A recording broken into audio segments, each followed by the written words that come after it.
Okay, I'm here to talk to you about Xenon.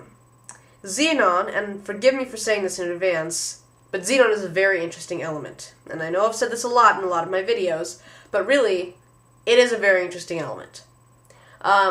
So I'm about to tell you why Xenon is a very interesting element.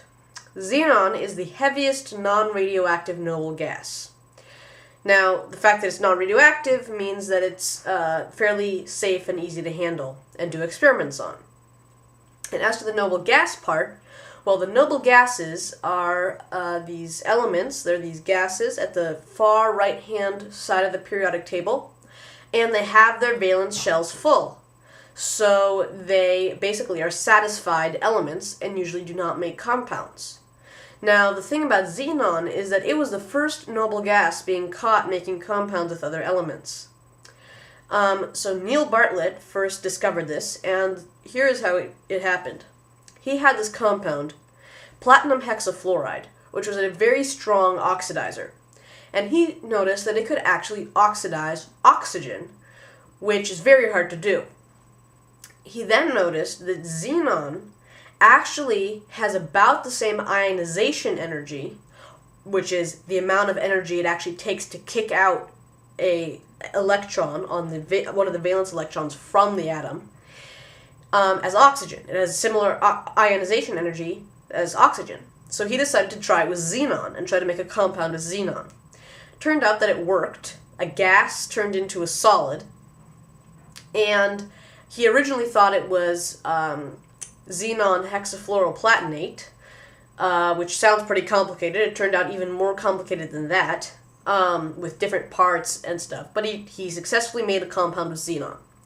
Since then, much simpler xenon compounds have been formed, including xenon difluoride, 1 xenon atom and 2 fluorine, xenon tetrafluoride, and xenon hexafluoride. Now, the reason that xenon can form compounds, and actually krypton and argon have been shown to form compounds as well, is that it is so big that although it's satisfied, you can still actually take an electron out of its valence shell because it's so far away from those protons in the middle holding it all in. So in general, the bigger the atom, the easier it is to take electrons away. A very new high-tech use for xenon is in ion propulsion in spaceships. Normal rocket fuel has both an oxidizer and a fuel source on board. Now, what this means is that a lot of the fuel in a rocket ship is actually used to carry the fuel that will be used later on.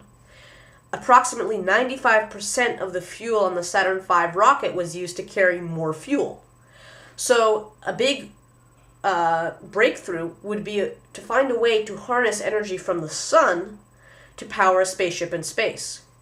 Now, this has basically been achieved, and spaceships now actually have used these ion propulsion engines. In the very most basic form, the way these work is to take ions, many times xenon, and then propel them away using electromagnetic force, and the energy for that is derived from the sun using solar panels.